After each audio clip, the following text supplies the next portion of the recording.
Now you'll notice the white balance says custom, and it's custom because we neutralized this gray card image and applied that gray card image to this image. So as soon as I create that new custom setting by using the white balance tool on that gray card, it will automatically create what's called a custom setting. And then here we have some of my basic exposure controls and controls down here that really look at color issues. Now, before we do any Photoshop work, and to really understand how these tools operate, it can be helpful sometimes to take these tools to their maximum and their minimum, just to see what they're doing and to become familiar with how they're working. So as I do this, watch the histogram as well.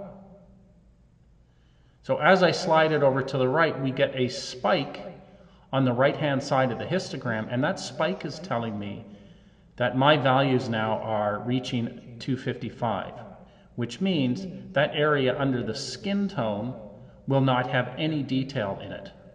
No detail at all, and that's going to look really ridiculous if we try to reproduce this image. If I look at my shadows, I can really open up those shadows, or I can darken them down and they start to block up. And with the shadows, we see this blue overlay happen on the image to indicate that our shadows are getting really, really dark and will not reproduce any detail. And the inverse, we get this red film over top of the image indicating overexposure. So what we want to do is find a point where the skin tone looks natural but not overexposed. And once again, if we don't want to see this red film, which actually gives us a lot of information, we can turn it on and off by clicking on that. But let's just leave that on. So I'm going to come back to my highlight warning, or my highlight slider, and I want to bring that down. So I'm now watching my values up here, and through experience, I know that I want those skin tones to probably read about 240. Now the red will be higher because the skin has some red in it. So the proportion of red will be a little bit higher.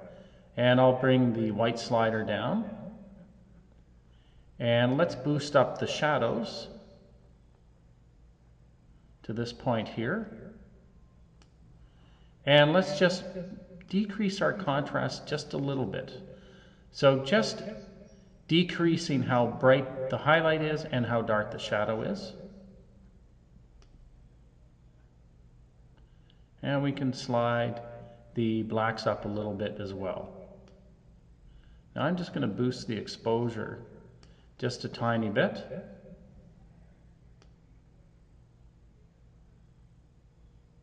And adjust the highlights again, and I think that's pretty good.